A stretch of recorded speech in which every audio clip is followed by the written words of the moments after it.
Should we be concerned about Hamas coming in across our borders? Well, the reality is they're already here. So I'm Sheriff Mark Lamb. I am the Sheriff of Panau County, Arizona.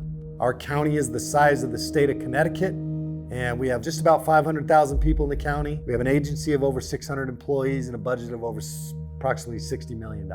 Panau County is situated 52 miles off the border on the southern end, where there's a Native American reservation that actually runs into Mexico. Anything that comes across the southern border is likely destined for Phoenix. So at some point, they are going to come through one of our highways, whether it's the I-10, the US 60, one of our back road highways. They will have to come through Panau County at some point to get to Phoenix. And so Panau County actually becomes logistically and strategically one of the last places that we can catch these guys before they get into Phoenix. Our anti-smuggling guys are completely dedicated to interdiction of drugs and humans coming into the country. Today we're actually out on Interstate 10 trying to see if we can find some drivers that are smuggling humans up from the Mexican border up into the Phoenix area. The last few years it's been human smuggling has been the big deal, just because the amount of people wanting to come across is risen greatly. A person is worth more than drugs is. The penalties if you get caught are a lot less than if you were smuggling methamphetamine or fentanyl. So a lot less risk to it and a lot more money. They pay drivers.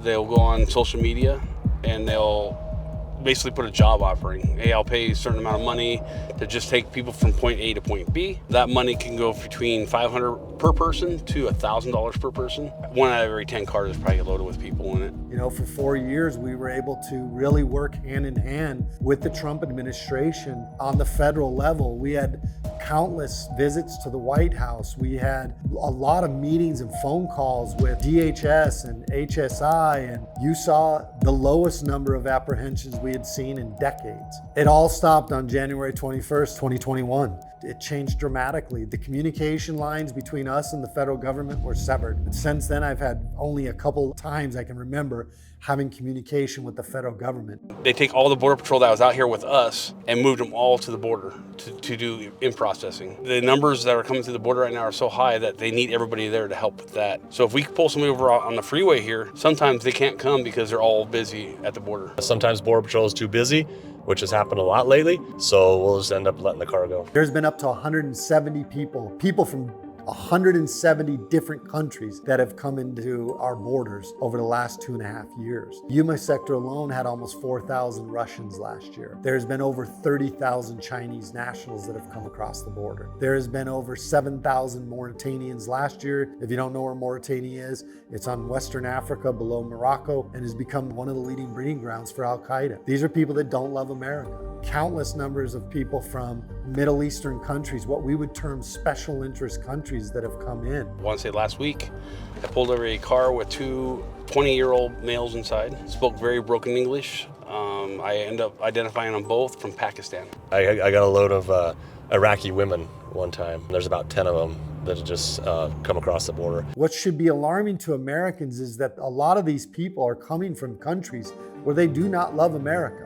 And now with what we saw in Israel, you have Americans now finally opening their eyes and saying, hey, could this happen to us here? Should we be concerned about Hamas coming in across our borders? Well, the reality is they're already here. We have been letting people in for the last 2.5 years. As a sheriff, I've been screaming about it, especially over the last 8 to 12 months. I have been yelling about this is the national security threat. In the last 2.5 years, they say almost 2 million gotaways. Those are the ones we know about. You have to take a look at that number and say, I would venture to say it could be double at least, and maybe more. So we've potentially not had 2 million gotaways. We've potentially had 4 million or more gotaways that have come into this country. Border Patrol doesn't actually see everybody that comes across, especially not when they're processing 6,000 to 10,000 people a day. The cartels are savvy to this, and they know where to push people through that they don't want caught. And a lot of that ends up coming through the desert areas into counties like mine. We can stop the flow,